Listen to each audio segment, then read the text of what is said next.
Have you ever asked yourself when you should buy a talking Barbie and when not, if you plan to repair her?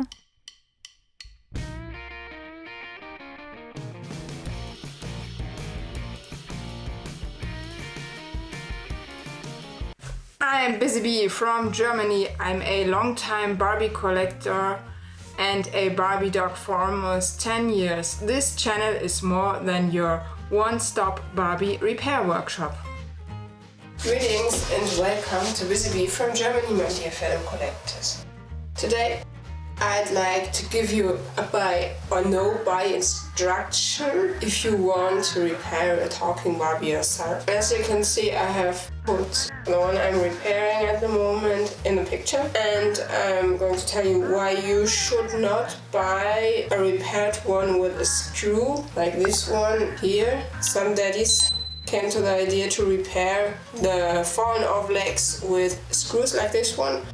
And I don't recommend to buy such a repaired talking doll if you want to repair the mechanism yourself, because the screw goes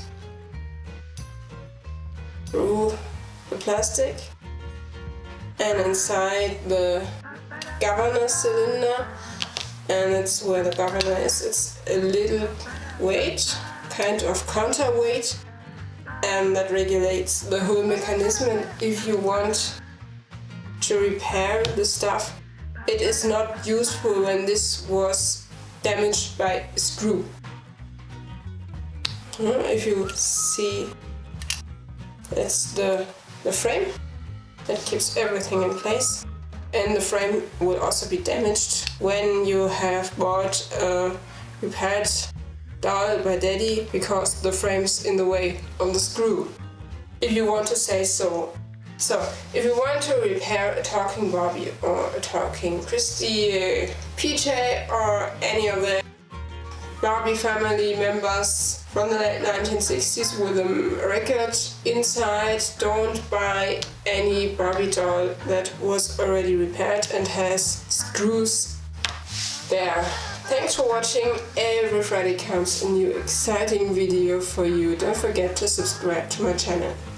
And to help this channel grow, please send me your broken Barbie dolls.